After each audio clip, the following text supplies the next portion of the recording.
Good morning. Did you guys have a good weekend? We managed to get to the lake yesterday for a little while, which was nice. So we had a pretty good weekend, and it rained. It rained a lot. We had another 3 inches of rain between Friday and Saturday. So yeah, it's wet.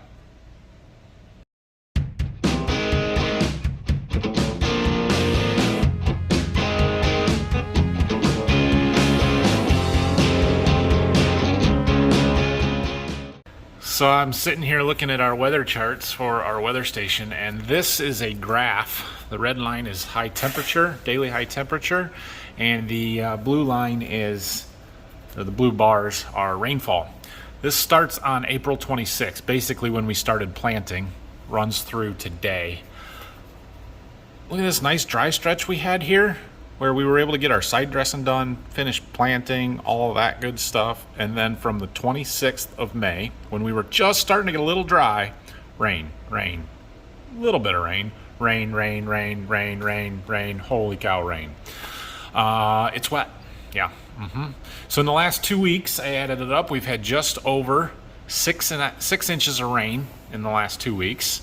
And since we finished wheat harvest right here, and we've started wheat here, got a little rain, finished it right before it started again. So from here to here, we had 6 inches of rain. Everything is soaked. It's rough.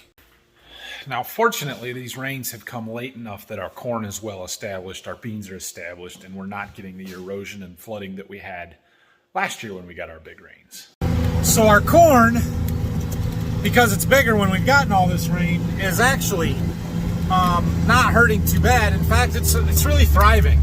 This water is great for our corn crop, and it should be really good. Now, we may have some added disease pressure here we have to deal with, but that's why we sprayed some fungicides. So we'll see on that.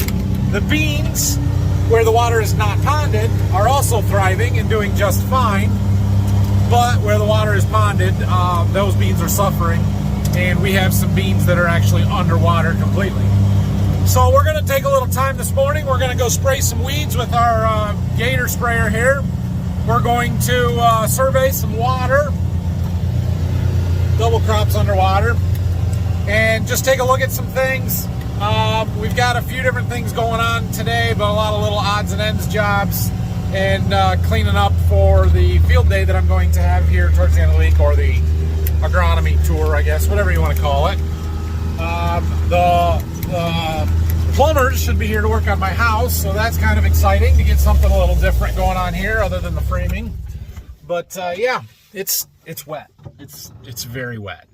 We've got a little evidence of how fast the rain came here. In this spot, you can see the mud up on the leaves of the plants, probably a foot off the ground or so. There's a culvert right there that crosses the road and goes to that standpipe, so the water all kind of backed up there because it couldn't flow under the road fast enough to get to that culvert. It appears they're going to close our road here. Huh. Well, you can also see there was a bunch of water in this corner. Gonna be a minute before they can bale that straw, I would say. Oof. That's no good. There is a standpipe surface inlet right there. That water is going down. Just can't get it away fast enough because there's nowhere for it to go. So, ooh, probably wasn't the smartest thing I've ever done. Trying to spray some of these ragweeds here, and I drove down there and almost got stuck. We'll get what we can from here. Come back when it's drier. Well, you guys want to see something that I think is cool?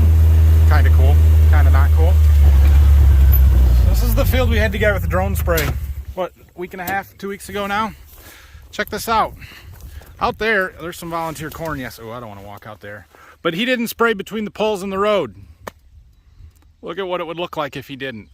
The whole field would look like that. We got to clean these up. So I sprayed some along the road here the other day, but the wind was blowing too much from the west and I couldn't shoot it out into there. So we can either do it from the gator with this sprayer, or we can try and get something else and hang a boom out there or something. I don't know. Problem is my my sprayer broke. There's a little rod in there that it's broken. So we need a new spray gun. Oh, let's see if we can ride back here and see how much water we've got. This is one of the waterways that Dad put in here last summer on this field. We've got some just gorgeous corn. I mean, this is one of our best looking cornfields. But back here at the end of this lane, there's a big pond where Dad got the 9R, the big tractor, stuck with the scrapers last summer. That's back here. Clearly his waterway here worked. You can see where right in the center of the dip there that the grass is all leaned over. We had a lot of water flowing through here, but not so much on the edge, that's awesome. That's exactly what we want. And there's water currently there and all through here. This is probably not a great idea. Please don't get stuck. Oh yeah.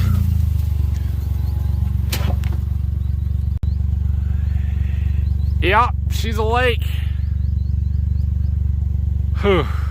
I mean, it's supposed to have water out there, but not out into the corn here. Whew. No good. All right, well, I took this spray gun apart. This rod is broken, and so it's not really fixable. We looked around. We did find an old one that we had up in the barn, but we don't have the right fittings. So you know what that means. Rural King run. It was not in the plan today, but it rained. I don't have that much going on. Why not? And it's lunchtime, so we can grab something to eat while we're there. It'll be fine. And I have to eat my words on the last video, guys. I got what we needed, but I had to come here to do it. Rural King was sold out. They had a spot on the shelf for them, but none of them there. So I went to the Tractor Supply that's right down the road, and they had 2 of them. They cost $20 a piece more than at Rural King, which is the other end of the shopping plaza here. But I got it. I'm not even joking on the price either. Like, it is literally the exact same thing, same part number, same brand, same everything. And it was $29.99 at Rural King and $54.99 at Tractor Supply. 25 bucks. So, which company stole the patent from the other one? Hamilton or Valley Industries? Because those look identical, or as identical as it gets for something that's probably made 20 years apart. I mean, down to the detail in the handle, even. Anyway, I put this in. We're gonna put it back on the hose, and then our sprayer is good to go. Okay, we got our sprayer fixed. You guys know all that volunteer corn I got down in my bean plot around my seed warehouse? Dad sprayed it back in June with some clethodim that's supposed to kill volunteer corn, but he didn't use a high enough rate, so it didn't die. He feels bad about it, so he's been down here, well, going back to his childhood and hoeing beans. I decided I better come help him. So we're gonna go hoe beans for a while, which is not fun, especially when it's 90 degrees, sunny, humid, and muddy out. But we're gonna do something for a little while. It'll make it look better for when people come on Friday too. This stuff, we got to kill this stuff. So I sharpened my hoe. Try not to kill the beans. 30-inch rows makes it a little easier, but yeah, that's what we're doing. Dad's over there. Walk down and back. So are these good or bad childhood memories that you're reliving here? Well, I enjoyed it. I did enjoy it kind of with my brothers. Oh. We're making progress. There's still a bunch over there. And there's a little bit there. Dad's cleaning up that strip. There's one. The nice thing is that it breaks off pretty easily. Here's one I can get.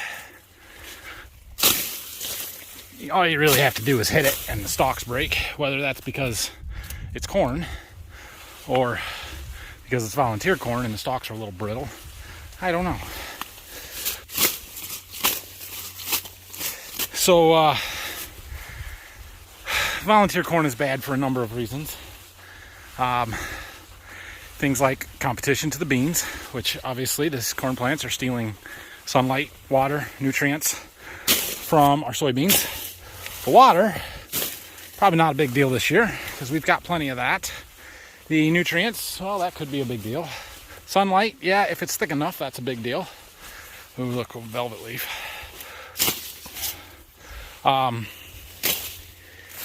So that's part of the reason for getting rid of it here. But let's be honest, when the volunteer corn is this tall, the damage is pretty well done. Oh, another thing volunteer corn can do is it's a harbor for disease and insects, namely rootworm beetles, that will affect next year's corn crop because this field will be corn next year. But again, the damage is pretty well done there, right? If the rootworm beetles are feeding on the roots of this volunteer corn, well, I'm not pulling the roots out. That's not going to change. We should have done this earlier. So honestly, going through here, hoeing this corn, it's mostly aesthetics to make it look better.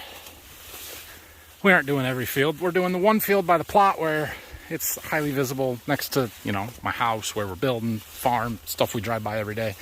Whew. A little muddy down there. Got one. I don't know if we're going to get this all, but I'll work on it for a little more here. Speaking of insects in the volunteer corn, whew, look at all those Japanese beetles. So Japanese beetles love to eat corn silks. Better here than in our cornfields or on the soybean leaves, because they also eat soybean leaves.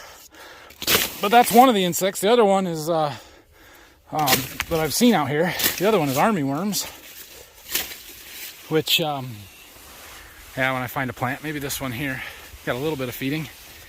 See those edges of that leaf there have been chewed up right there? That's armyworm feeding. So the bugs are definitely working on this volunteer corn. All right, well, it was break time, so we stopped for water and a little gator ride. We covered a lot of ground here, and Dad's like, oh, I'm gonna keep working on it. I've had enough, so we'll let him keep working, and we're gonna go spray some more Roundup. It looks a whole lot better than it did out there. I feel better about it, so we'll go, like I said, spray a little bit more and then come back. We might do a little scouting. The fields are walkable, I guess. It's still muddy, but clearly we were just walking it for a while, so we can walk through some stuff. And I might bring my magnet down here and try and clean up some nails this afternoon too. Here's our the main river, St. Joe River, that runs through some of our fields. It's high. I've seen it higher, but it's high. And you can see one of our fields up here. Yeah, that's a bummer. Big time. So there is a strip out there that never got planted because, well, it does this every year, so we just didn't plant it. But clearly we have water over the top of beans that are waist high. That water is deep. And that's disappointing. Almost got a full crop off of this field. Almost. Had a spot here along the road where there was some ragweeds growing. I did spray that stuff over there last week, but decided that if I stretch my hose out, I can get out here and actually spray most of these so they'll die. Except for the volunteer corn, that's not gonna die. I didn't bring my hoe, I don't think. Yeah, it's wet. How deep is it? Don't drive through standing water, people. Ooh. If it gets over the floor, I'm backing out.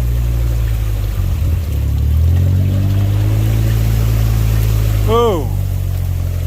Ooh. Are we in the bottom? Ooh.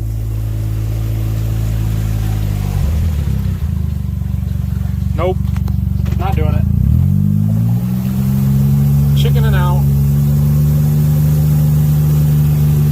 Couldn't have been too much deeper, but I don't want to get my shoes all wet. Actually, probably wash the mud off them. It'll be all right. Okay, let's do a little nail picking up. It's a little uneven here. It's just not the best for my magnet, but we'll get some anyway. One pass in front of the garage. Yeah, I know nails are part of it, and there's going to be nails everywhere, and I'm never going to get them all. But the way I see it, the more of them that I can pick up, the less the chances of one going in the tire is. So for running a magnet around for a few minutes and picking up a few dozen nails, yeah, that's a good thing. The boys came to visit, riding their bikes. You did a skid mark? Do another one. Let me see. And mom left, yeah. Whoa, look at that skid mark. Okay, you guys having fun? Yeah. All right, well, that's about it for today, I guess. I'm gonna hang out with them for a little bit and then head home here pretty soon.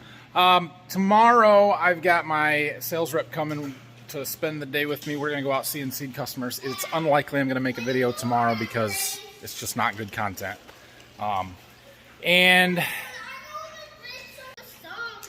Okay.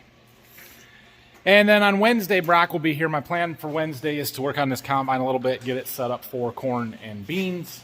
Gotta change some concaves around and just go through it a little bit and get some stuff ready. So we'll have something Wednesday for you. Oh yeah, a few of you guys have asked about this recently.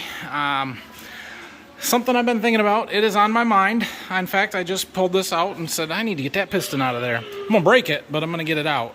But for those of you who may be new and haven't seen this, because I haven't worked on it in months, this is a 1937, 38 Farmall F12. It was my grandpa's, really. It was probably my great-grandpa's.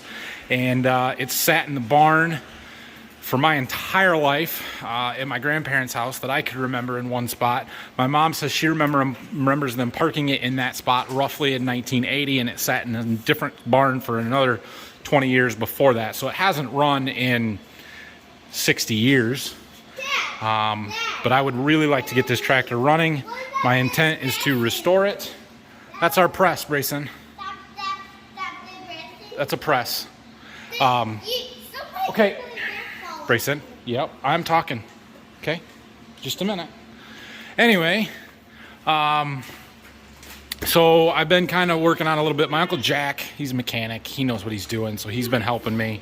And then when the whole COVID stuff hit and he wasn't around as much last winter as we had hoped, so we kind of got it halfway tore down and need to start working on it a little bit more. I got to get this piston out. We got to get the liners out, get the block all cleaned up so we can put new liners and pistons in and just start rebuilding. But this is going to take a while, but it is something I want to keep working on. All right, well, thanks for watching today. We're heading home. I got a whiny one, and you know, see you guys on Wednesday. Well, Thursday. Well, make a video Wednesday. Thanks for watching, everybody.